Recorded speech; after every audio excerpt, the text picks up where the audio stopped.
तनिक दुनिया का शोर, मोड़ के मुख अंतर की ओर। जब मन का मौन हो जाए,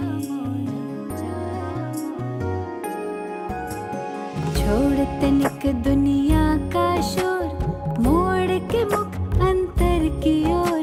जब मन का मौन हो जाए, चंचल चित्त का भटका पंछी लौट जो नीड़ में आए, सुख चैन अनोखा पाए। छोड़ तनिक दुनिया का शोर, मोड़ के मुख अंतर की ओर। जब मन का मौन हो जाए, चंचल चित्त का भटका पंछी लौट जो नीड़ में आए, सुख चैन अनोखा पाए।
सृष्टि सृजन संकल्प सुमन उत्साह उमंग जगाए। नव सृष्टि सृजन संकल्प सुमन उत्साह उमंग जगाए, सुख चैन अनोखा पाए। छोड़ तनिक दुनिया का शोर, मोड़ के मुख अंतर की ओर। जब मन का मौन हो जाए, चंचल चित्त का भटका पंछी लौट जो नीड़ में आए, सुख चैन अनोखा पाए। जब मन का मौन हो जाए, सुख चैन अनोखा पाए।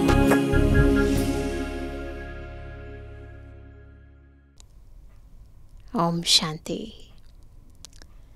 परम शिक्षक शिव बाबा हमें 4 मुख्य सब्जेक्ट्स के द्वारा, ज्ञान, योग, धारणा और सेवा के द्वारा बहुत कुछ सिखा देते हैं, पढ़ा देते हैं, जिससे अंतरात्मा में अद्भुत परिवर्तन हो जाता है।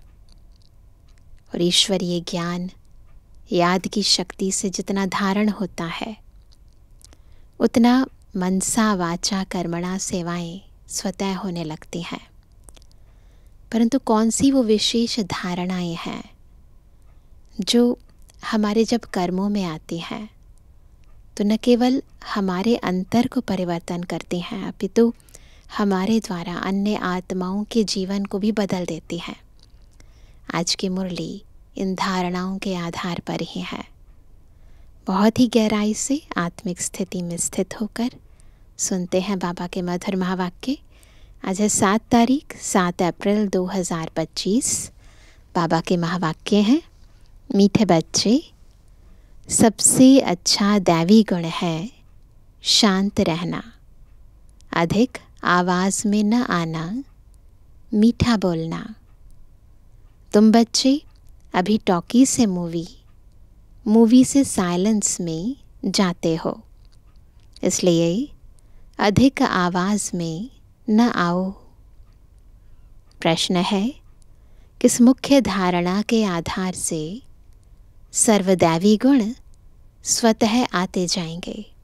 कौन सी है मुख्य धारणा? उत्तर है, मुख्य है पवित्रता की धारणा। देवताएं पवित्र हैं, इसलिए उनमें दैवी गुण है। इस दुनिया में कोई में भी दैवी गुण नहीं हो सकते। रावण राज्य में दैवी गुण कहाँ से आए? तुम रॉयल बच्चे अभी दैवी गुण धारण कर रहे हो। गीत है, भोलेनाथ से निराला कोई और नहीं।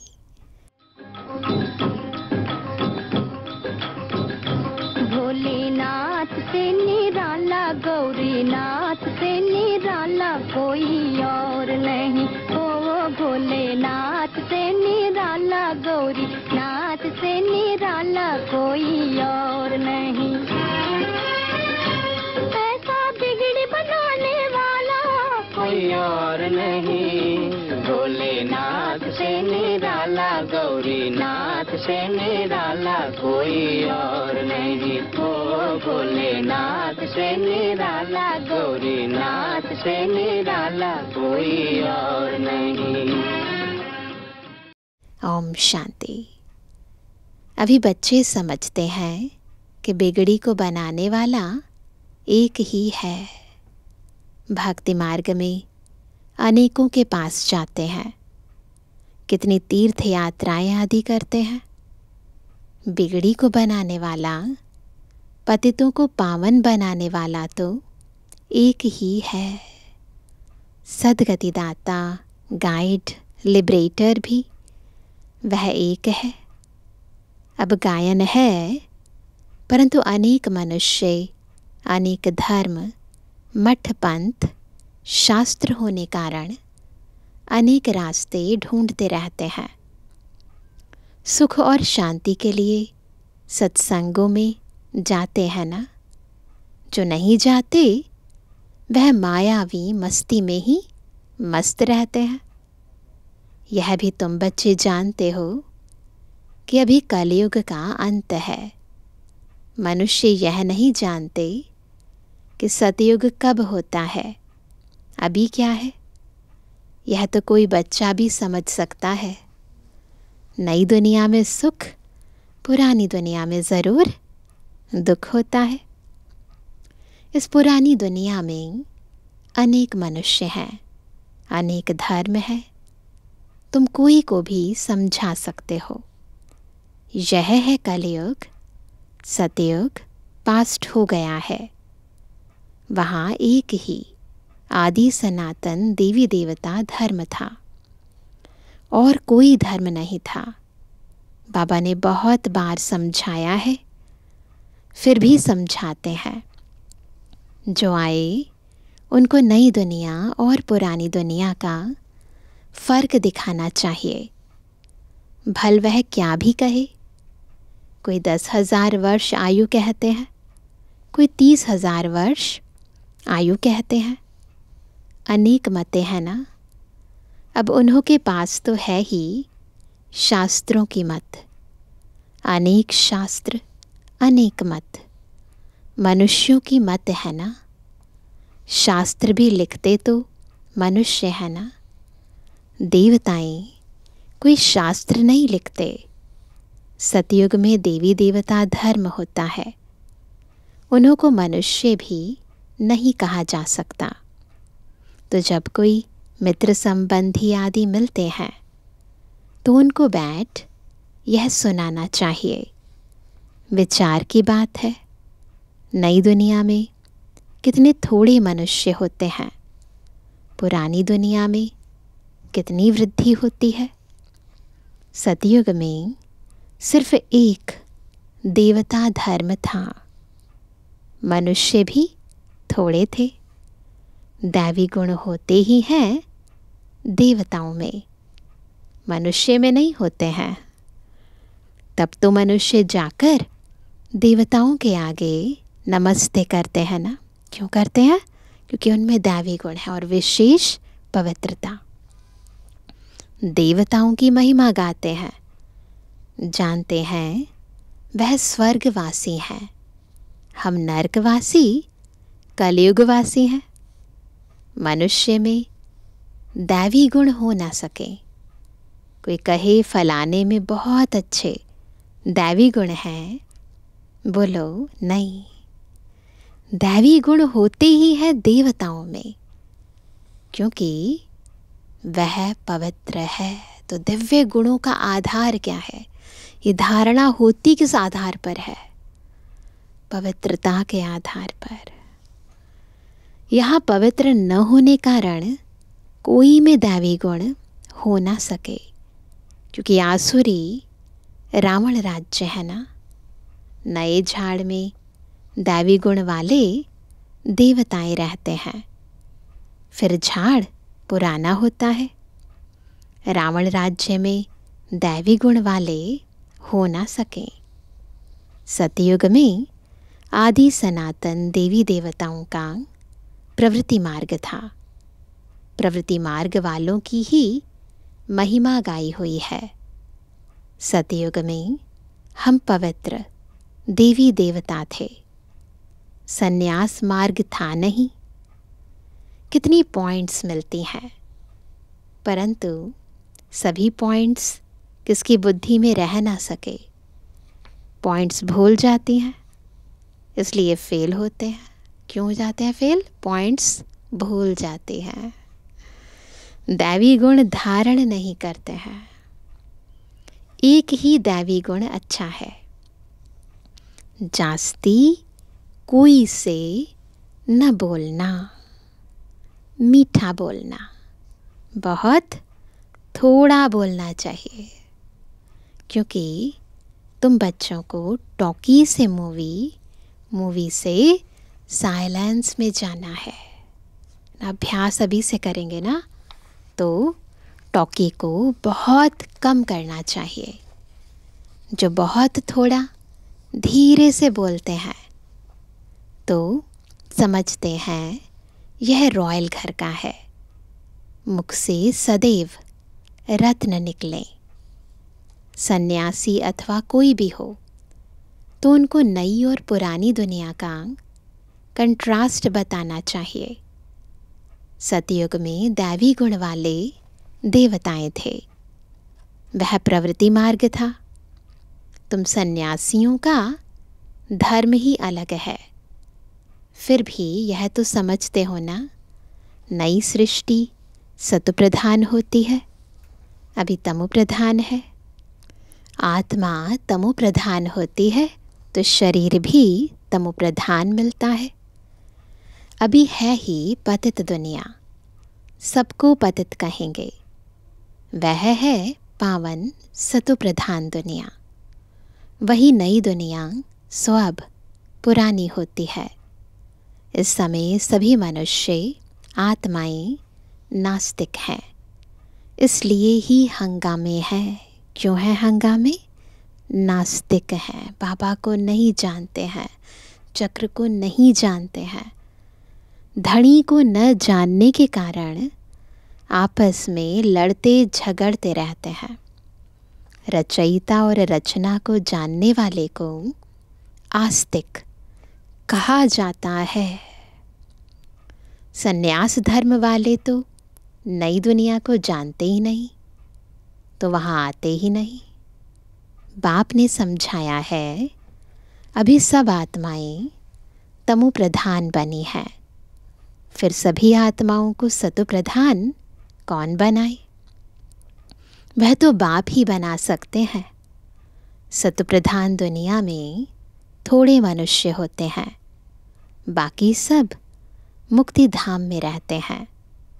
ब्रह्म तत्व है जहाँ हम आत्माएं निवास करती हैं, उनको कहा जाता है ब्रह्मांड।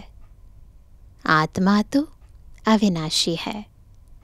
यह अविनाशी नाटक है जिसमें सभी आत्माओं का पाठ है। तो बिल्कुल अपने सामने चित्र लेकर आएंगे। हम आत्मा ही परम धाम में है, अविनाशी हैं। इस सृष्टि रंगमंच पर आए, इस अविनाशी ड्रामा में पाठ अदा करने लगे। नाटक कब शुरू हुआ यह कभी कोई बता ना सके। यह अनादि ड्रामा है ना। बाप को सिर्फ पुरानी दुनिया को नई बनाने आना पड़ता है। ऐसे नहीं कि बाप नई सृष्टि रचते हैं। जब पतित होते हैं तभी पुकारते हैं। सतयुग में कोई पुकारते नहीं, है ही पावन दुनिया। रावण पतित बनाते हैं, परमपिता परमात्मा आकर पावन बनाते हैं। आधा आधा ज़रूर कहेंगे। ब्रह्मा का दिन और ब्रह्मा की रात आधा आधा है।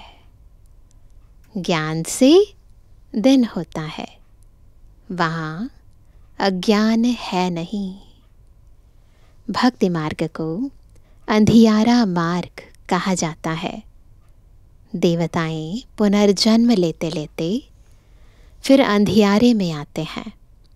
इसलिए इस सीढ़ी में दिखाया है मनुष्य कैसे सतो रजो तमो में आते हैं। अभी सबकी जड़जड़ीभूत अवस्था है। बाप आते हैं ट्रांसफ़र करने, अर्थात मनुष्य को देवता बनाने। जब देवता थे तो आसुरी गुण वाले मनुष्य नहीं थे। अभी इन आसुरी गुण वालों को फिर दैवी गुणों वाला कौन बनाए? अभी तो अनेक धर्म, अनेक मनुष्य हैं, लड़ते झगड़ते रहते हैं। सतयुग में एक धर्म है तो दुख की कोई बात नहीं। शास्त्रों में तो बहुत दंत कथाएं हैं जो जन्म जन्मांतर पढ़ते आए हैं। बाप कहते हैं यह सब भक्ति मार्ग के शास्त्र हैं, उनसे मुझे प्राप्त कर नहीं सकते। मुझे तो स्वयं एक ही बार आकर सबकी सदगति करनी है। ऐसे वापस कोई जा ना सके। बहुत धैर्य से बैठ समझाना चाहिए, हंगामा भी ना हो, क्योंकि बाबा का ज्ञान और जो भक्ति मार्ग का ज्ञान है दोनों में बहुत बड़ा अंतर है। इसलिए बड़े प्यार से धीरे से समझाना चाहिए। उन लोगों को अपना अहंकार तो रहता है ना। साधु संतों के साथ फॉलोअर्स भी रहते हैं। झट कह देंगे इनको भी ब्रह्मा कुमारियों का जादू लगा है। सयाने मनुष्य जो होंगे वह कहेंगे यह विचार करने योग्य बातें हैं। मेले प्रदर्शनी में अनेक प्रकार के आते हैं ना।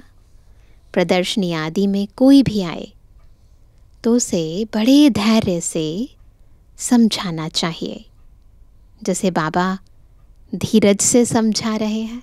कितना धैर्य है बाबा में, है ना। हम बाबा को याद करते हैं, नहीं करते हैं, कम करते हैं, परंतु बाबा कभी भी अधैर्य नहीं होते हैं। बड़े प्यार से रोज़ समझाते हैं।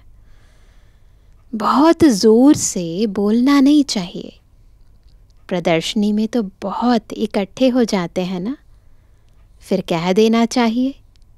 आप कुछ टाइम देकर एकांत में आकर समझेंगे तो आपको रचयिता और रचना का राज समझाएंगे। ऐसे प्यार से बात करो। रचना के आदि मध्य अंत का ज्ञान रचयिता बाप ही समझाते हैं, बाकी तो सब नेति नेति ही करके जाते हैं। कोई भी मनुष्य जा ना सके, ज्ञान से सद्गति हो जाती, फिर ज्ञान की दरकार नहीं होती। हो गई ना सद्गति, जैसे स्कूल में पढ़ाई पढ़ ली, फिर एक ऊंची पोजीशन को प्राप्त कर लिया, अब थोड़ी ना पढ़ाई पढ़ेंगे। तो ज्ञान से सद्गति हो गई, देवी देवता बन गए, अब थोड़ी ना ज्ञान पढ़ेंगे। यह नॉलेज सिवाय बाप के कोई समझा ना सके। समझाने वाला कोई बुजुर्ग होगा तो मनुष्य समझेंगे यह भी अनुभवी है, ज़रूर सत्संग आदि किया होगा, इसलिए शिव बाबा ने ब्रह्मा रथ लिया, क्योंकि बुजुर्ग रथ था ना, वो भी 60 वर्ष के बाद। कोई बच्चे समझाएंगे तो कहेंगे यह क्या जाने। तो ऐसे ऐसे को बुजुर्ग का असर पड़ सकता है। बाप एक ही बार आकर यह नॉलेज समझाते हैं, तमो प्रधान से सतो प्रधान बनाते हैं। माताएं बैठ उनको समझाएंगी तो खुश होंगे। बोलो, ज्ञान सागर बाप ने ज्ञान का कलश हम माताओं को दिया है, जो हम फिर औरों को देते हैं। देखो, इसीलिए बाबा हमेशा माताओं बहनों को आगे रखते हैं, है ना। तो उनको देखकर बहुत सारे लोग अपने आप ही ज्ञान सुनने लग जाते हैं, तो बहुत प्यार से समझाते हैं। तो बाबा कहते हैं बहुत नम्रता से बोलते रहना है। शिव ही ज्ञान का सागर है, जो हमको ज्ञान सुनाते हैं। कहते हैं मैं तुम माताओं द्वारा मुक्ति जीवन मुक्ति के गेट्स खोलता हूँ, और कोई खोल ना सके। हम अभी परमात्मा द्वारा पढ़ रहे हैं, हमको कोई मनुष्य नहीं पढ़ाते हैं। ज्ञान का सागर एक ही परम पिता परमात्मा है। तुम सब भक्ति के सागर हो, भक्ति की अथॉरिटी हो, न कि ज्ञान की।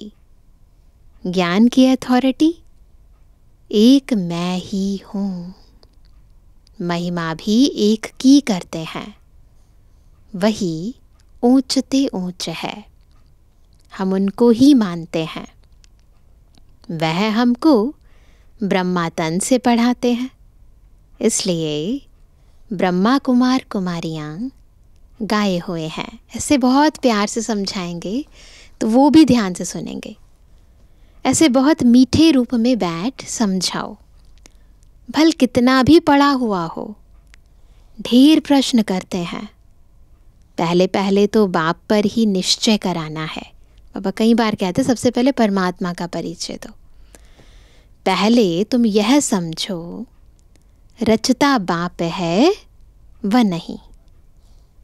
सभी का रचयिता एक ही शिव बाबा है, वही ज्ञान का सागर है। बाप टीचर सतगुरु है। पहले तो यह निश्चय बुद्धि हो कि रचता बाप ही रचना के आदि मध्य अंत का ज्ञान देते हैं, वही हमको समझाते हैं। वह तो ज़रूर राइट ही समझाएंगे, सत्य पिता है ना। बाबा तो गलत नहीं समझा सकता ना।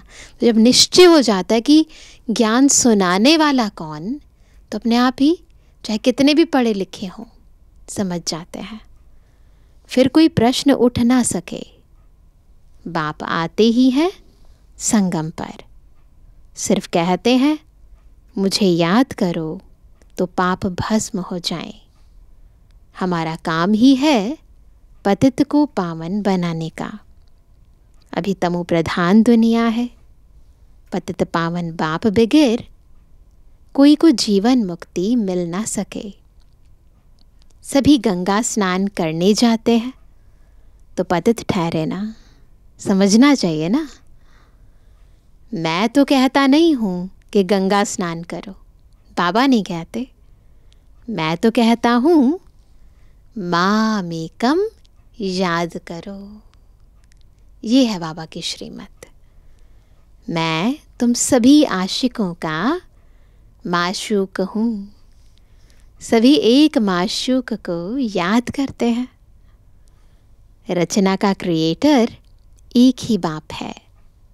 वह कहते हैं देही अभिमानी बन मुझे याद करो।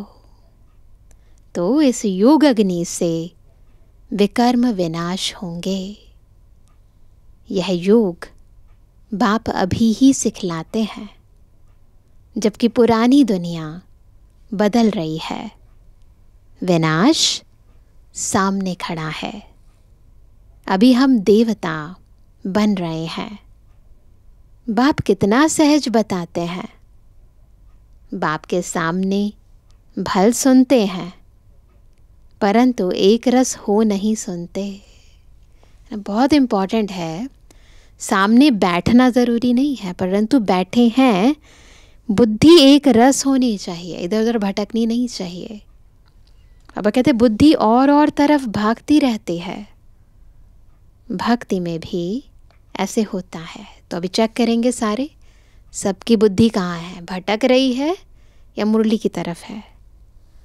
सारा दिन तो वेस्ट जाता है, बाकी जो टाइम मुकर्रर करते हैं उसमें भी बुद्धि कहाँ कहाँ चली जाती है। सबका ऐसा हाल होता होगा। माया है ना। कोई कोई बच्चे बाप के सामने बैठ ध्यान में चले जाते हैं। साकार बाबा की टाइम की बात है ना। यह भी टाइम वेस्ट हुआ ना, कमाई तो नहीं हुई। बाप तो कहते हैं याद में रहो, जिससे विकर्म विनाश हो। ध्यान में जाने से बुद्धि में बाप की याद नहीं रहती है। इन सब बातों में बहुत घोटाला है ना। ट्रांस में चले जाना और फिर अलग अलग तरह के सीनरियाँ देखना है ना। फिर अनेक तरह के वहम हो जाते हैं, अहम आ जाता है। अब कहते तुमको तो आंखें बंद भी नहीं करनी है, याद में बैठना है ना। आंखें खोलने से डरना नहीं चाहिए। आंखें खोली हो, बुद्धि में माशूक ही याद हो। आंखें बंद करके बैठना यह कायदा नहीं। बाप कहते हैं याद में बैठो। मन बुद्धि से याद करना है ना। आँखों के बंद होने या खुलने का कोई तो ताल्लुक नहीं है। ऐसे थोड़ी कहते हैं आंखें बंद करो। आंखें बंद कर कांध ऐसे नीचे कर बैठेंगे, है ना। कई बार होता है ना, आंखें बंद कर लेते हैं, आंखें फिर नीचे कांध की नीचे हो जाते हैं। वो कहते तो बाबा कैसे देखेंगे। सोचो, आंखें कभी बंद नहीं करनी चाहिए। आंखें बंद हो जाती हैं तो कुछ दाल में काला होगा, है ना। और कोई को याद करते होंगे। बाप तो कहते हैं और कोई मित्र संबंधियों आदि को याद किया तो तुम सच्चे आशिक नहीं ठहरे, है ना। सच्चा आशिक बनेंगे तब ही ऊंच पद पाएंगे। आशिक कौन? जो बस एक माशूक को याद करे, किसी और को याद ही ना करे। मेहनत सारी याद में है। देह अभिमान में बाप को भूलते हैं, फिर धक्का खाते रहते हैं। और बहुत मीठा भी बनना चाहिए, स्वीट बनना है ना, कड़वा नहीं बोलना है। वातावरण भी मीठा हो, स्वीट हो, कोई आवाज़ नहीं, शांति का। कोई भी आए तो वो तो देखे, क्या देखे? बात कितनी मीठी करते हैं। कोई भी आए ना, कहते भी है ना ब्रह्मा कुमारियाँ बहुत मीठा बोलते हैं। तो कोई भी आए तो देखे बात कितनी मीठी करते हैं। बहुत साइलेंस होनी चाहिए, एकदम साइलेंस। कुछ भी लड़ना झगड़ना नहीं, नहीं तो जैसे बाप, टीचर, गुरु तीनों की निंदा कराते हैं, वह फिर पद भी बहुत कम पाएंगे। बच्चों को अब समझ तो मिली है। बाप कहते हैं हम तुमको पढ़ाते हैं ऊंच पद पाने, पढ़कर फिर औरों को पढ़ाना है। खुद भी समझ सकते हैं। हम तो कोई को सुनाते नहीं हैं तो क्या पद पाएंगे। तो खुद को खुद ही चेक करो, कितनी सेवा करते हैं, कितना पढ़ाते हैं। प्रजा नहीं बनाएंगे तो क्या बनेंगे। योग नहीं, ज्ञान नहीं, तो फिर ज़रूर पढ़े हुए के आगे भरी ढोनी पड़ेगी, फिर दास दासी बन जाएंगे। अपने को देखना चाहिए। इस समय नापास हुए, कम पद पाया तो कल्प कल्पांतर कम पद हो जाएगा। बाप का काम है समझाना। नहीं समझेंगे तो अपना पद भ्रष्ट करेंगे। कैसे किसको समझाना चाहिए वह भी बाबा समझाते रहते हैं। जितना थोड़ा और आहिस्ते बोलेंगे, थोड़ा भी और आहिस्ते भी, उतना अच्छा है। बाबा सर्विस करने वालों की महिमा भी करते हैं ना। बहुत अच्छी सर्विस करते हैं तो बाबा के दिल पर चढ़ते हैं। सर्विस से ही तो दिल पर चढ़ेंगे ना। याद की यात्रा भी ज़रूर चाहिए, तब ही सतु प्रधान बनेंगे। सज़ा जास्ती खाएंगे तो पद कम हो जाएगा। पाप भस्म नहीं होते हैं तो सज़ा बहुत खानी पड़ती है, पद भी कम हो जाता है। उसको घाटा कहा जाता है। यह भी व्यापार है ना। घाटे में नहीं जाना चाहिए। दैवी गुण धारण करो, ऊंच बनना चाहिए। दैवी गुण धारण करना है और ऊंचा बनना है। बाबा उन्नति के लिए किस्म किस्म की बातें सुनाते हैं। अब जो करेंगे सो पाएंगे। तुमको परिस्तानी बनना है। परिस्तान में जाना है ना, सतयुग में। गुण भी ऐसे धारण करने हैं। अच्छा, मीठे मीठे सर्विस एबल आज्ञाकारी बच्चों पर माता पिता बाप दादा का याद। Good morning. रूहानी बच्चों की रूहानी बाप दादा को गुड मॉर्निंग, नमस्ते नमस्ते नमस्ते। धारणा के लिए मुख्य सार पहला, किसी से भी बहुत नम्रता और धीरे से बातचीत करनी है। बोलचाल बहुत मीठा हो, साइलेंस का वातावरण हो, कोई भी आवाज़ ना हो, तब सर्विस की सफलता होगी। दूसरा पॉइंट, सच्चा सच्चा आशिक बन एक माशूक को याद करना है। याद में कभी आंखें बंद कर, कांध नीचे करके नहीं बैठना है। देही अभिमानी होकर रहना है। वरदान है, सर्व खजानों को स्व के प्रति और औरों के प्रति यूज़ करने वाले अखंड महादानी भव। कैसे बनेंगे अखंड महादानी? जब सब खजानों को स्व के प्रति और औरों के प्रति यूज़ करेंगे। जैसे बाप का भंडारा सदा चलता रहता है, रोज़ देते हैं, ऐसे आपका भी अखंड लंगर चलता रहे। क्योंकि आपके पास ज्ञान का, शक्तियों का, खुशियों का भरपूर भंडारा है। इसे साथ में रखने व यूज़ करने में कोई भी खतरा नहीं है। बांटते जाओ, है ना। यह भंडारा खुला होगा तो चोर नहीं आएगा, बंद रखेंगे तो चोर आ जाएंगे। इसलिए रोज़ अपने मिले हुए खजानों को देखो और स्व के प्रति और औरों के प्रति यूज़ करो तो अखंड महादानी बन जाएंगे। स्लोगन है, सुने हुए को मनन करो, मनन करने से ही शक्तिशाली बनेंगे। केवल सुनना नहीं है, मनन करेंगे तो शक्तिशाली बनेंगे। आज का व्यक्त इशारा, कंबाइंड रूप की स्मृति से सदा विजयी बनो। सेवा और स्थिति, बाप और आप। सेवा और स्थिति, बाप और आप।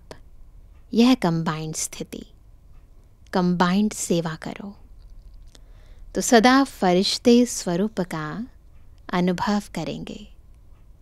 सदा बाप के साथ भी हैं और साथी भी हैं। यह डबल अनुभव हो। स्व की लगन में सदा साथ का अनुभव करो और सेवा में सदा साथी का अनुभव करो। कर सकते हैं सभी? बहुत अच्छा। ओम शांति।